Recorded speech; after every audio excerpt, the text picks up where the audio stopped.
علامہ ابو العباس احمد بن عمر بن ابراہیم مالکی القرطبی المتوفا 656 لکھتے ہیں احرام کی 3 قسمیں ہیں،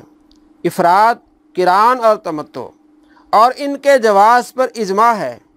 اختلاف اس میں ہے کہ ان میں سے افضل کون سا ہے۔ جس تمتع میں حضرت عثمان اور حضرت علی رضی اللہ تعالیٰ عنہما کا اختلاف ہوا اس کی تعویل کرنے والوں میں اختلاف ہے۔ حضرت عثمان کی رائے یہ تھی کہ ایک سفر اور ایک عمل میں حج اور عمرہ کو جمع کرنا نبی صلی اللہ تعالیٰ علیہ وآلہ وسلم کے ساتھ مخصوص تھا۔ وہ یہ نہیں چاہ رہے تھے کہ میں سنت کی مخالفت کروں، بلکہ ان کی ایک رائے تھی کہ حج اور عمرہ کو جمع کرنا نبی صلی اللہ تعالیٰ علیہ وآلہ وسلم کے ساتھ مخصوص تھا، اور حضرت علی رضی اللہ تعالیٰ عنہ کی رائے یہ تھی کہ یہ ان کے ساتھ مخصوص نہیں ہے۔ بس ان دونوں کا اختلاف اس میں تھا کہ افضل کون سا عمل ہے۔ حضرت عثمان کی رائے یہ تھی کہ صرف حج افراد کرنا افضل ہے، اور حضرت علی رضی اللہ تعالیٰ عنہ کی رائے یہ تھی کہ تمتع کرنا افضل ہے، کیونکہ امت کا اس پر اجماع ہے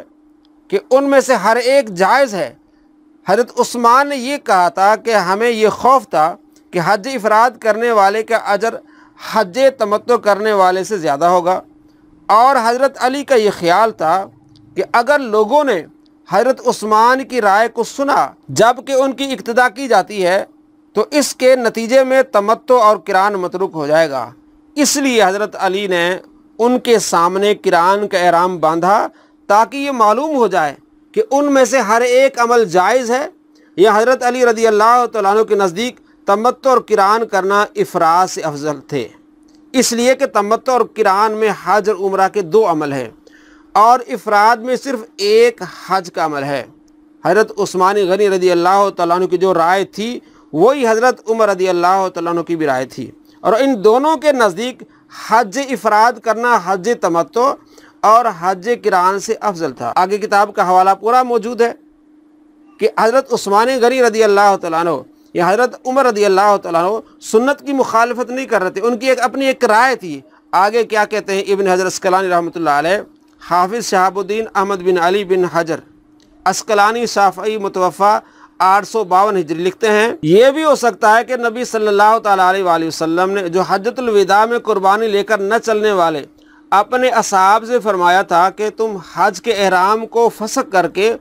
عمرہ کا احرام باندھ لو، اس میں قریش کے اس اعتقاد کا رد کرنا تھا جو حج کے ایام عمرہ کرنے سے منع کرتے تھے، اور اس کی ابتدا حدیبیہ میں ہوئی تھی، کیونکہ نبی صلی اللہ تعالیٰ علیہ وآلہ وسلم اور آپ کے اصحاب نے عمرہ کا احرام باندھا ہوا تھا، اور وہ ذوالقعدہ کا مہینہ تھا، اور وہ حج کے مہینوں سے ہے، اور اس وقت صحابہ خوف زدہ تھے کیونکہ ان کے اور مشرکین کے درمیان جنگ ہو چکی تھی، اور مشرکین نے ان کو بیت اللہ تک جانے سے روکا تھا، اور ان کے عمرہ کے درمیان حائل ہو گئے تھے، اور یہ پہلا عمرہ تھا جو حج کے مہینوں میں کیا گیا تھا۔ پھر اس کے بعد جو اس عمرہ کی قضا ہوئی وہ بھی ذوالقعدہ کے مہینے میں ہوئی تھی۔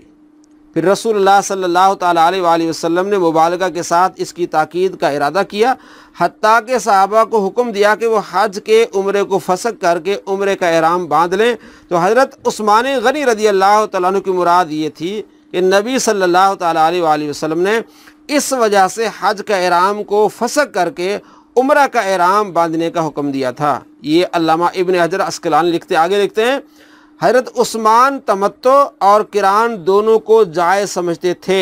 لیکن ان کے نزدیک حج افراد افضل تھا، اس لیے وہ تمتع اور قران سے منع کرتے تھے۔ حضرت عمر رضی اللہ تعالیٰ عنہ کی بھی یہی رائے تھی، لیکن حضرت علی کو یہ خوف تھا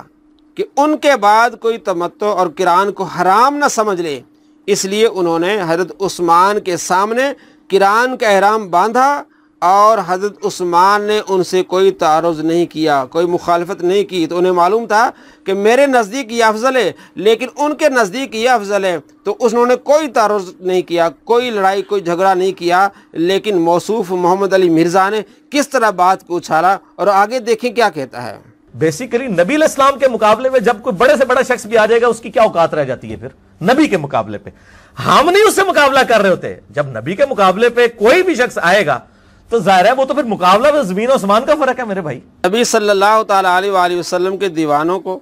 آپ صلی اللہ تعالیٰ علیہ وآلہ وسلم کے صحابہ کو آپ کے مخالف سمجھنا کتنی بڑی غلطی ہے، کتنا بڑا دھوکہ دے رہے ہیں کہ آپ صلی اللہ تعالیٰ علیہ وآلہ وسلم کا فرمان ہو، سامنے صحابہ کا فرمان ہو تو ہم نبی کے فرمان پر چلیں گے، صحابہ کو چھوڑ دیں گے، نعوذ باللہ من ذالک۔ کیا صحابہ کرام علیہ رضوان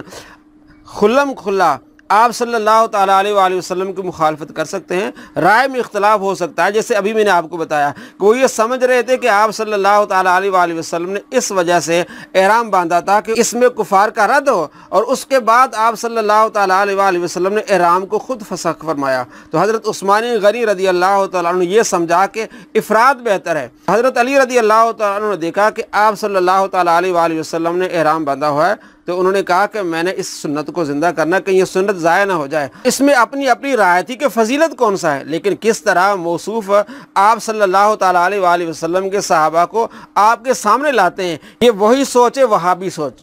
جس طرح وہابیوں کے بڑے نے لکھا تھا کہ اللہ تبارک و تعالیٰ کے سامنے کسی کی کوئی عزت نہیں ہے، اللہ تبارک و تعالیٰ کے سامنے سارے چوڑے اور چمار کی طرح ہیں، تو اللہ تبارک و تعالیٰ کے سامنے انبیاء علیہ السلام کو لے آیا، صحابہ کو لایا، اولیاء کو لایا۔ تو اسی طرح یہ بھی وہی طریقہ اپنا رہا ہے کہ نبی پاک صلی اللہ تعالیٰ علیہ وآلہ وسلم کے سامنے صحابہ کو لا رہا ہے، اور لوگوں کے دلوں میں یہ نفرت بٹھا رہا ہے، اور نیا طریقہ دکھا رہا ہے کہ نبی کے سامنے صحابہ کا عمل آ جائے تو اس کو چھوڑ دینا ہے۔ پھر نبی پاک صلی اللہ تعالیٰ علیہ وآلہ وسلم کے سامنے اور مخالف صحابہ کا عمل آ کس سے سکتا ہے؟ ہاں یہ ہو سکتا ہے کسی کو نہ معلوم ہو، لیکن اس طرح جان بوجھ کے جس طرح یہ بتا رہا ہے کہ 10 گھنٹے میں فی البدی بات کر سکتا ہوں کہ نبی پاک صلی اللہ تعالیٰ علیہ وآلہ وسلم کے صحابہ آپ صلی اللہ تعالیٰ علیہ وآلہ وسلم کی سنت کی مخالفت کرتے تھے، اور میں نے بس یہ 3 مثالیں دی ہیں۔